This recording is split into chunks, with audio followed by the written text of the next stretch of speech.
A colleague recently told me, hey, my research shows violence reduces political participation. And I thought, wow, that is really a nice piece of research. That's a great finding. And then I thought a bit more careful about what he said. And I said, well, wait a minute.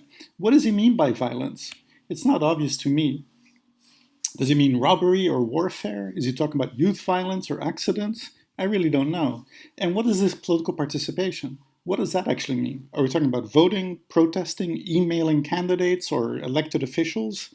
It's not obvious. So then I thought, well, it's interesting this, because a lot of the times we use these concepts like violence and governance, livelihoods and youth and gender and community.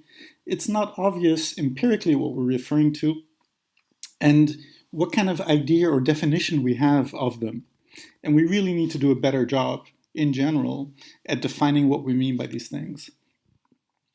So then I thought, well, let's go through an example here and see what actually is a concept and how we can come up with something more precise.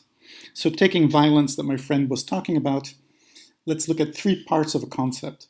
So we start off with us, the researcher on the left-hand side, and we're looking out into the world. And you could be looking at a data set or doing field work and physically seeing things. In this case, we're looking at the world and we see Muhammad Ali knocking somebody in the chin in the middle of a boxing bout. And then we also see below him a model who's smiling, but she just tripped on the catwalk and is in a great deal of pain because she probably twisted her ankle. So we have an empirical referent.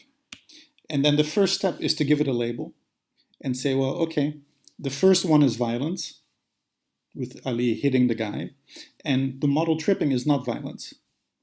Now the question is, how do you explain to somebody else why one is violence and why the other is not violence?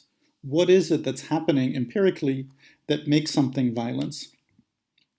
And in this case, we have three basic characteristics that help separate the two photos. One is, the first feature is, violence is an act of physical aggression. Yeah. So in the case of the model tripping, there's no physical aggression, it's an accident. Secondly, it involves two or more people. So Ali is in the ring with somebody else, and he's clearly punching somebody else, so there's two people involved. And thirdly, violence is meant to cause injury. So an accident like tripping on the catwalk can't be violence because there was no intention involved. In the case of the boxing, Ali wants to win the fight. So he's going to pummel this guy and engage in some kind of violence. Okay, so there's the referent that we see, there's the label or the term that we apply to it, and then there's a definition, which in this case, it has three dimensions to it. Now, we could define violence in lots and lots of different ways.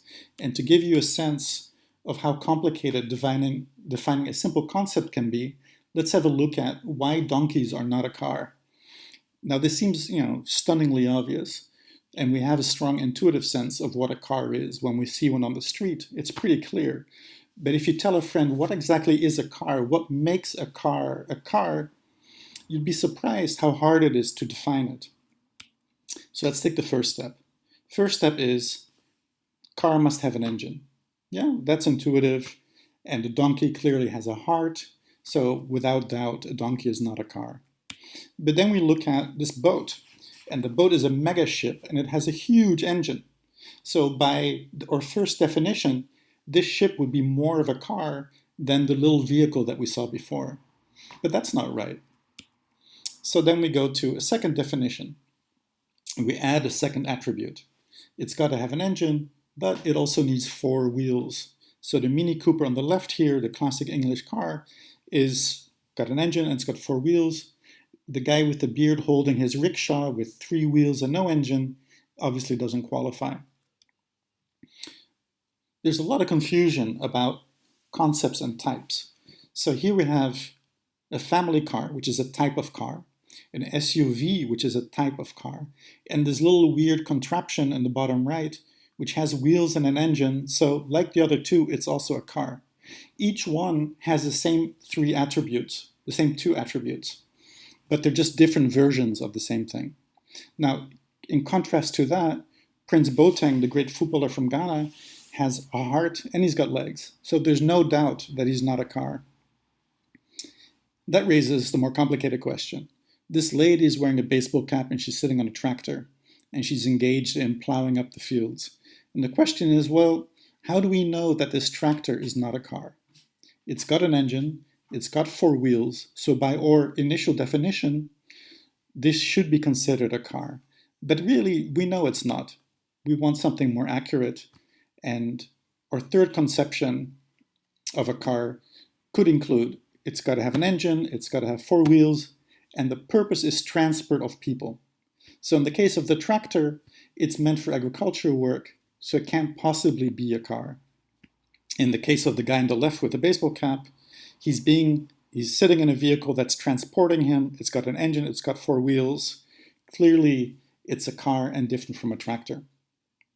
So here we have three basic characteristics that help us when we do empirical research and when we communicate with other people about our research, helps define and clarify what it is exactly that we're talking about when we use the label a car. And this is why when we see a donkey or a ship or Prince Boateng or even a tractor, we're not talking about a car. But when we see this happily married couple with the parasol driving off into their honeymoon in a vehicle, we know that that vehicle really is indeed a car.